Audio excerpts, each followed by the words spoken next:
How do strangers become friends? Hi, this is Lucille. Ini akong journey pa kadto sa diri ak maaram kung tikain ak. Ngan wara sa akon plano ang paglarga sa balay. Sugaron ta papapunta po ak san akon future kung diin man ak hingadto.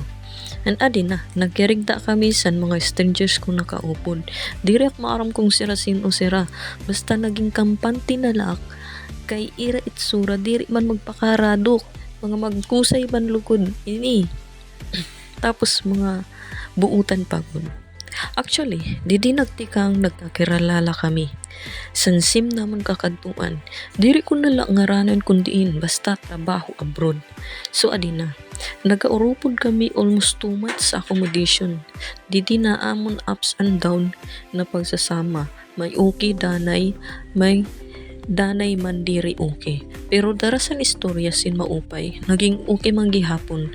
So di ko na realize na talaga mali ko na sira mga bugto. May mga advices nga mga mag-upay nga mga compliments kaka-overwhelm nga minsan ko lang mabati. Yun sa era ko lang nababati. Aram niyo, may mga kanya-kanya kami istorya sa buhay.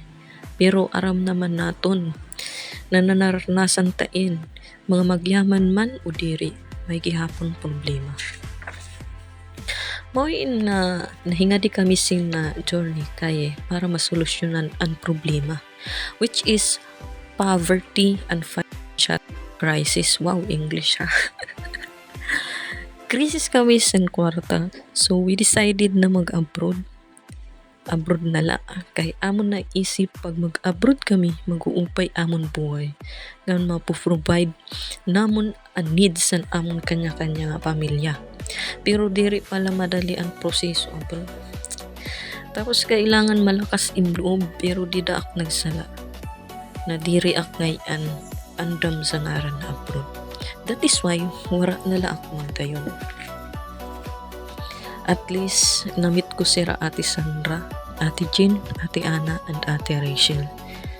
From strangers turns into friends. Good luck na sa iyo journey guys. See you soonest. Kita kits.